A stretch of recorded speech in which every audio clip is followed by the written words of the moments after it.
I'm Ryan from West Paw Design, and I'm here with Nancy Canner, Paws and People.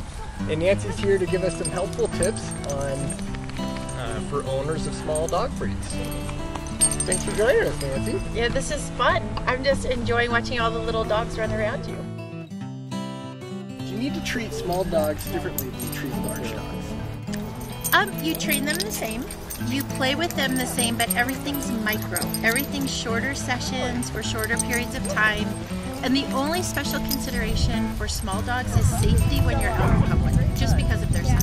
When playing with small dogs, are there any tips you can share with us? Playing with small dogs, it's actually the same play as with large dogs, but you just downsize it just a little bit.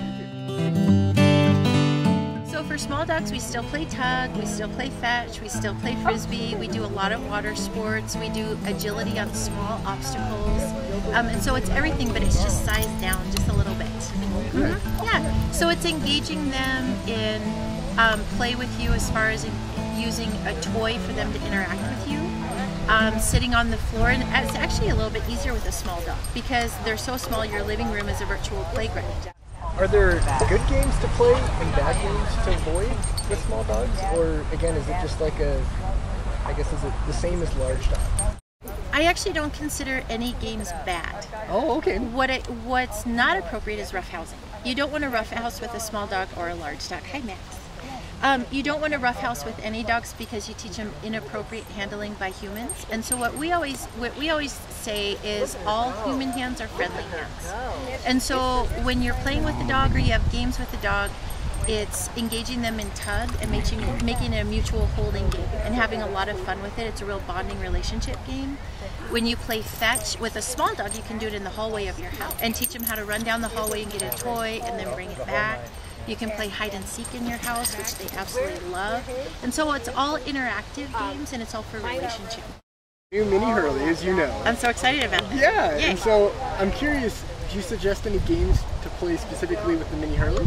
Well, we like this. This is the first time we're going to be using it on our small dogs here, but we have the full-size one that we've used with our large breed dogs. And we love them because they float. And so we start them off in our kiddie pool over there and teach them how to be water safe in shallow water. Great. Before we start in big water. We love to play hide and seek with these as well because they're big enough and bright enough that they're easy to find when you're teaching that game.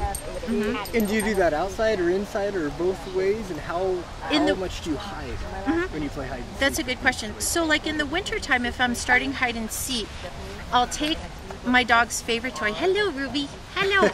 I'll take my dog's favorite toy and I'll just put it right next to me where they can see it. And then I'll tell my dog, where's your toy? Go find it.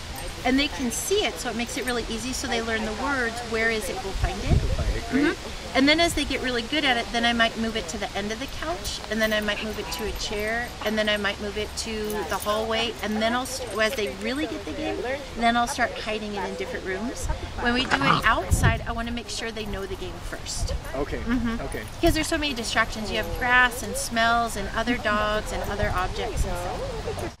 So how do you recommend choosing the appropriate size toy for the appropriate dog? So what I usually do is I look at the size dog and I look at the size of mouth, and I don't want something that's going to crank their mouth open where it's going to be uncomfortable. I want it to be ease of picking up. And so I look at the size dog and I'll take a whole bunch of toys and I'll put them in a pile. And I'll start playing with the various toys and I let them choose the toy out of the pile, because what I want is for my dog to pick the toy they find most rewarding, not pick a toy I want them to find rewarding. Yeah, so I'll take a bunch of toys that I think would be fair enough for their mouth to grab, that's not going to crank it open, and then I let them choose. And then as far as too small though, you probably also judge that as far as choking, or do you worry about? So like if I had a medium to large size dog, I would never use a toy this size because this could fit inside their whole mouth. Right. And so what you're looking at is the bite part right here where they're going to grab it up.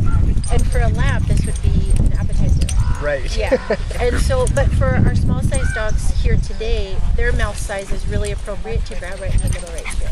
So you're almost looking at where the plastic is on the packaging right here. Correct. Okay, perfect. Yeah. That's great. Yeah, you don't want to look at it that way because you don't want them to fit the whole thing in their mouth. Yeah. When you're giving training lessons, is there a reason that you do the sweet petite training course like today and you separate the small dogs from the large dogs in your classes? Yes, because of all of the owners saying I would like my dogs to meet other small dogs. So that's driven by the owners. It is, because I think everyone we have here tonight has said, I would like to meet other dogs the same size as my dog. But you have more mutual play or fair play because they're relatively the same size. But all of our small dogs here have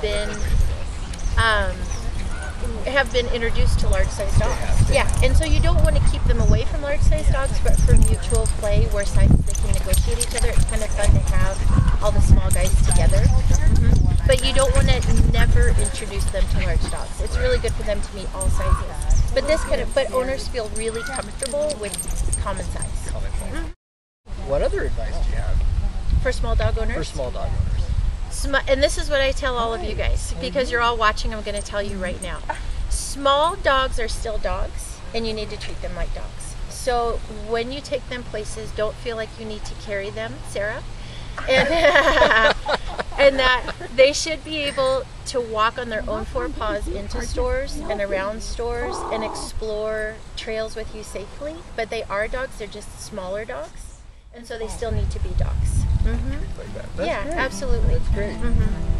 Well, for more videos, you can visit paws-and-people.com. paws-and-people.com, and spelled all the way out. Spelled all the way out. And on our homepage, there's a link to our YouTube channel with all of our training clips and advice for small dog owners and large dog owners.